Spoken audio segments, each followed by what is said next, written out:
Good evening. 3 friends caught driving at incredible rates of speed. Police say speed was definitely a factor. RCMP caught this Ford Fiesta speeding. But police say they're waiting for you. Speed is going to be a factor in this collision. When this baby hits 88 miles per hour, you're gonna see some serious shit. I saw this in a movie about a bus that had to speed around the city. You know how fast you were going? 65. 63. I think it was called The Bus That Couldn't Slow Down. My name is Chris, and I'm breaking the law. How? Speeding. Why am I risking a $138 fine and not driving with the flow of traffic? To make a point about speed kills. ICBC, the cops, and the media all tell us that speed kills, and show us news story after news story about horrific late-night stupidity-fueled crashes, and then brand regular drivers who exceed the speed limit as deviant criminals.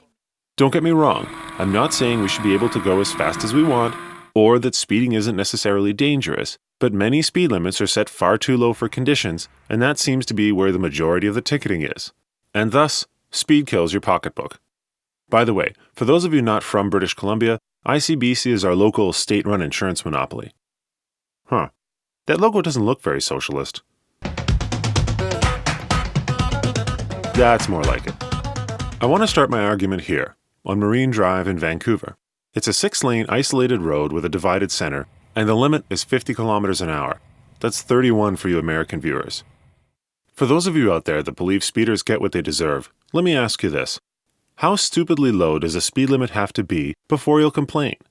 The limit here is the same as nearby Commercial Drive, where it's only safe to do 50 a small fraction of the time. This limit makes sense. It's the fastest you can go under ideal conditions. Back on Marine Drive, the Vancouver police love hiding in the forest and nailing speeders here. They even brag about it on their Facebook blog. Traffic enforcement wrote 50-plus tickets on one stretch of Marine Drive over the weekend. What are your ideas of how to get people to slow down and obey speed limits? More enforcement? More education? Stricter penalties? Hey, VPD, if your method of improving road safety is soliciting internet comments, we're in trouble. Let's step back a second. We need rules on the roads. But if we're paying for these roads, we have the right to demand that these rules make sense. Stop at red lights? Makes sense. Slow around schools or urban areas? Also makes sense, if you actually like kids or people. Allowing politicians to set speed limits that don't reflect the road engineering and then getting the police to fine and then publicly bitch about the speeders doesn't make sense, and it reflects poorly on the province. Canada has some of the lowest highway speed limits of the industrialized world, and I want to be clear, I'm ranting about highways, roads with no pedestrians, intersections, etc. If you compare us to Germany, bear with me, where they have no speed limits on large portions of their highways, our vehicle fatality rate is over double per capita, almost double per 100,000 vehicles, and about 20% higher per billion vehicle miles traveled. I know what you're going to say, the Germans have more training, better cars, blah blah blah, and you might be right. But why don't we concentrate on that instead of lowering speed limits and fining people? The Germans don't have speed kills, possibly because the German word for speeding is so long that it won't fit on the screen of a German newscast. The German road safety program is called Runter vom Gas, which literally translates to down from the gas. I'll assume this isn't a fart joke or a Hitler reference, though with the Germans you're never quite sure. Their campaign targets all types of bad driving, and the only mention of inappropriate speed I could find is buried. My argument rests on 2 points. Point 1. The roads are safest when everyone's traveling at the same speed and in the same direction and paying attention. Point 2. This is from a report on BC speed limits prepared for the BC Ministry of Transportation by 2, probably not PE teachers, and whatever an EIT is. The majority of motorists drive at a speed they consider reasonable and safe for road, traffic, and environmental conditions. Posted limits, which are set higher or lower than dictated by roadway and traffic conditions, are ignored by the majority of motorists. This relates to something called the Solomon curve, which basically says that if traffic's flowing at a certain speed, the farther from the average a vehicle is traveling, the more dangerous it is. So, if the speed limit is below the upper limit of the safe majority, the people who do the speed limit become hazards to themselves and others. Or, in other words, have you ever noticed when you're driving that anyone who's driving slower than you is an idiot? And anyone driving faster than you is a maniac! When speed limits are too low, you get a lot of tension on the road. For example, the passing lane. Most places have get out of the left lane laws, but what if the speed limits are too low? You have to be passing on the left, but you also have to obey the law, and it ends up being impossible to legally pass. Take this example. There's a vehicle in the left lane holding up traffic at 120 in a 100 zone.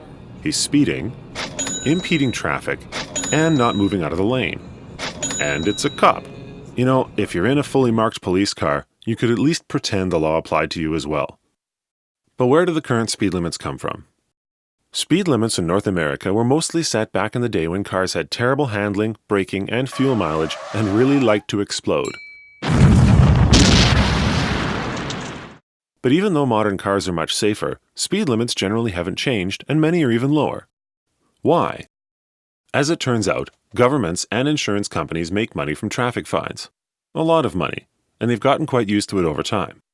Also, no matter where you raise a speed limit, you'll have people like this. Won't somebody please think of the children? As an example, in Winnipeg, the engineers went to the city and said, "Hey, look, you should raise the speed limit along whatever stretch of road."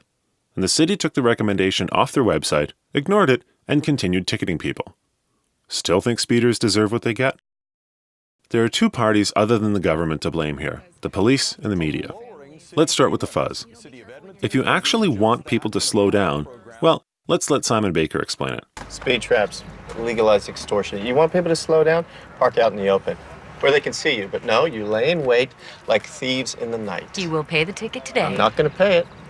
Jane, I won't pay it. I'm stop. not paying it. Extortionist. But when the cops are visible, people do slow down, but you don't make any money.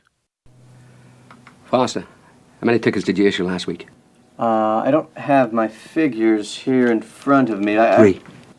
I can't make them, Speed. Try hiding. And grow a goddamn mustache, why don't you? Hey, I haven't shaved in 2 weeks. Now, the media. The media can screw things up two ways here.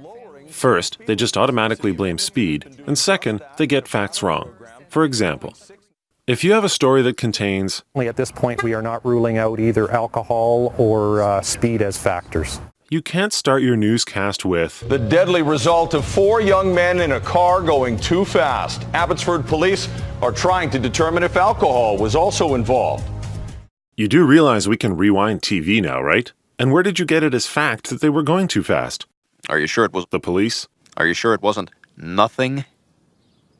Oh, yeah. Next story. The Lions Gate was closed for 7 hours when a speeding car spun out of control and slammed into a transit bus. Brian Coxford has more. Curb lane 75, center lane white car 88. That's our record. 91. Everybody's been speeding. We haven't seen a single person that was doing the speed limit here. Police radar couldn't track any drivers except a bus that were doing the speed limit. Okay, let me stop you right there. I assume that in order to be a traffic cop and a reporter, you need to be able to both count and read at the same time consistently. So, when you point us to a yellow sign, you have to know that yellow signs are advisory speeds in higher speed limit areas. Speed limits are white, like this one seen here a few seconds earlier in your story. Now, excessive speed in BC is more than 40 over the limit, and this sign says 60. So when Sergeant Krusky says 91. So that's an excessive there. He could get towed for 7 days, impounded for 7 days, and a $368 fine for that. It says several things. 1. It looks like he would have illegally seized someone's car. Even if the limit is 50, your true speed laser unit isn't accurate enough for you to be sure he was excessively speeding, so you'd be charging him with something that you're not sure he's guilty of. And it's situations like this that are the #1 argument against immediate roadside impoundments. 2. Nobody who worked on this story paid any attention to the facts. 3. The cops are likening the ordinary safe actions of everyday drivers, like this guy doing 69, giggity giggity, with the one idiot that loses control at night and slams into a bus. And the media are perfectly happy to parrot that narrative without doing a shred of investigative journalism or fact-checking on their own. What's worse, the cop's narrative at the end now just looks terribly contrived. You show up on a Sunday morning to tell them that their 18-year-old son is dead. Something of that sort. I've done that, and it rips your heart out. You never forget it. Yes, Sergeant Kraviansky, if you only ticketed more afternoon commuters, those stupidity-induced teenage late-night fatalities wouldn't have happened. So how do you make roads safer? Well, let's go back to the report. The normally careful and competent actions of a reasonable person should be considered legal. Thank you, Captain Obvious. A speed limit should seem too fast for a majority of users, or it is not a maximum limit. Good, I'm learning. A speed limit should be set so that the majority of motorists observe it voluntarily, and enforcement can be directed to the minority of offenders. Okay, you didn't know that? Yeah, you didn't know that? Generally, the posted limit should be set near the 85th percentile speed. I think he's talking to you. Let's check out the 85th percentile back at our 50 zone. I asked the Vancouver police if I could borrow one of their wallet zappers, and they politely told me to f*** off. So I placed 2 cameras 2 seconds at 50 kilometers an hour apart and got an attractive volunteer to drive her car at exactly the speed limit to double check. Now, by judging the time it takes for a vehicle to go through, you can get their speed. So, you sit there for a while, crunch some numbers, and get a curve that looks like this. The limit is 50, the 85th percentile is 79, and nobody, and I mean nobody, did anywhere near the speed limit. So why is the limit 50? And why are you all thinking I have too much time on my hands? You can argue that this might be a dangerous section of road and the city wants people to slow down, but if you look at ICBC's crash statistics since 2008, this is one of the least dangerous places in Vancouver to drive. Also, crashes have been going down in both the Lower Mainland and all of BC over the last 5 years. Fatal crashes in the Lower Mainland are down by half over a similar period of time. ICBC would argue that it's because of their road safety campaign, but the roads have been getting consistently safer in the industrialized world over the last 100 years. Since they started keeping track, vehicle fatalities in the US per 100 million miles traveled have decreased from 24 in 1921 to 5 in 1960 to around 1 today. 100 million miles is enough to drive 40 kilometers to and from work for the next 8,000 years, which is about how long it takes to earn back the average arts degree. Even in Germany, the fatalities have dropped 70% since the 1990s. Though, that might be because the Germans are no longer constantly daydreaming of David Hasselhoff. It's like a car crash. You just can't turn away. Anyway, it gets worse when you compare this stretch of road to a chunk nearby in Burnaby that's almost identical, with similarly few accidents, but the limit here is 70, and the police in Burnaby don't whine on Facebook about speeders. I'm not saying that nobody along Marine Drive deserves speeding tickets, since the few people the VPD clocked doing over 100k an hour are nowhere near traffic speed, but this whole speed kills mantra that's being shoved down our throats is, to quote Jeff Goldblum, "That is one big pile of shit." So what happens when you increase speed limits? If you believe the Helen Lovejoys of the world, it'll look like this.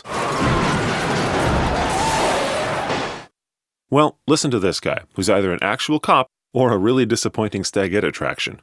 Speed limits improve safety. In some cases, after careful analysis, raising the speed limit is the safest thing to do. Well, we have analysis. If you look at the 1997 Parker study, where they raised or lowered various speed limits all across the US and then sampled 1.6 million cars, vehicle speeds really didn't change much. But here's the kicker. Crashes went up where the limit went down, and crashes went down where the limit went up. You heard that right. Higher limits meant fewer crashes. Here in British Columbia, raising the limit from 90 to 100 lowered the crash rate by 12.9% and 8.6% in their 2 test phases. So with all this evidence, what's the government done? On the Sea to Sky Highway, they improved the road from a dangerous 2-lane windy road to a 4-lane concrete median highway, didn't change the speed limit, and increased enforcement. Listen to them justify it. The Sea to Sky is of particular interest for law enforcement since it was upgraded for the Olympics. ICBC says accident claims along this stretch of road are down, but the risk of a deadly crash is deceptive. This highway, people feel like, well, the highway is safer, the design is better, perhaps I can go fast. Yes, you can go faster. Don't you get that physics doesn't change? And frankly, physics hasn't changed. Damn it, that's my point. If you go faster than the speed limit, if you're traveling well in excess, you are at more risk of getting into an accident. Now that is a giant pile of not what the engineers said at all. This report listed dozens and dozens of roads where the speed limits should have been raised in 2003. We need our government to seriously look at this again, and you, my wonderful viewers, need to tell them to do it. Because when we hear things like this... Everybody's been speeding. We haven't seen a single person that was doing the speed limit here. It's not the drivers that are the problem. The government needs to use proper engineering criteria, like speed limits should seem fast and speed limits should be set near the 85th percentile. And all a token 10k an hour raise is going to do is make me write this. Go to these sites and email the powers that be with the links provided and tell them to give us speed limits that make sense.